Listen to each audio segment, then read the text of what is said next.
One of the early and outspoken critics of the God of Christianity was Dutch philosopher Benedict Spinoza. Spinoza was born in 1632 and was reared as an Orthodox Jew. He earned his living by grinding and polishing lenses as the new field of optics began to emerge. He spoke several languages, including Hebrew. Spinoza angered his Jewish contemporaries because of his critical views of the Old Testament scriptures. Spinoza was impressed by the advances of science and was particularly taken by Descartes' work in rationalism. Spinoza believed that knowledge should be deduced from premises built upon undoubted facts and the conclusions which followed from them. Spinoza's reasoning led him to the conclusion that miracles were impossible. If Spinoza was right, his conclusions would cast grave doubt upon the reliability of the Old and New Testament scriptures, which Christianity is built upon. Spinoza reached this conclusion through the following line of reasoning. Natural laws cannot be changed or violated. Miracles are violations of natural laws. Therefore, miracles are impossible. While miracles might be viewed as superseding natural laws and therefore violating them, Spinoza seems to have been hasty in concluding that the laws of nature are unchangeable. Clearly, one would have to conclude that the all-powerful, omniscient God of Christianity, who created the laws of nature, would be able to change them. Spinoza's claim that natural laws cannot be changed seems to be really nothing more than a claim that there is no God, as described by Christianity, which is clearly an unproven assumption on his part. So we can see here that one of Spinoza's undoubted facts upon which he built his philosophy is really nothing more than an unproven assumption.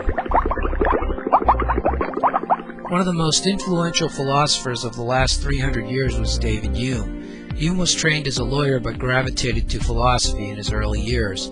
Hume was a skeptic and believed that nothing except what was learned through mathematics or experiment could be known for certain. To paraphrase Hume, one should commit to the flames anything not obtained through mathematics or experiment, which of course would include the Bible and books of divinity. The problem with Hume's statement, of course, is that it is of the type which Hume tells us should be committed to the flames, because it is not the result of mathematics or experiment. Hume's argument falls apart because it is contradictory and self-defeating, so we can only conclude that Hume's argument should be committed to the flames, yet many great philosophers who should have known better have swallowed Hume's self-defeating argument hook, line, and sinker. Hume also criticized the miracle claims of Christianity as unbelievable.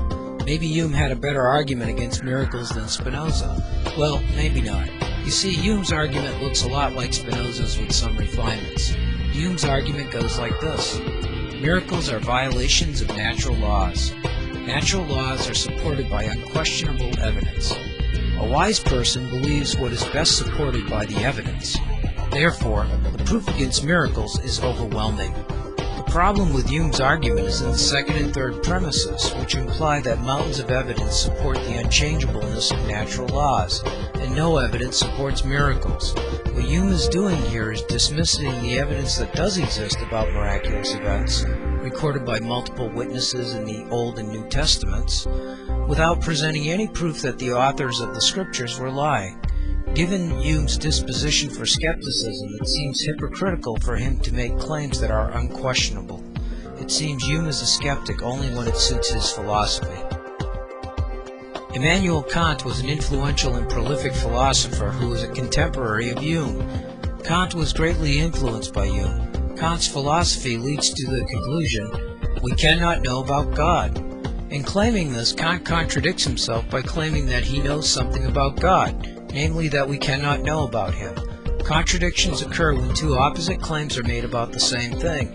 A shape might be a circle or a square, but it cannot be both.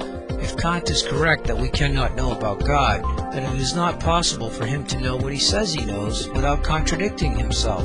But contradictions like this are rarely challenged in the world of philosophy, which seems to accept whatever ink that has been put on paper.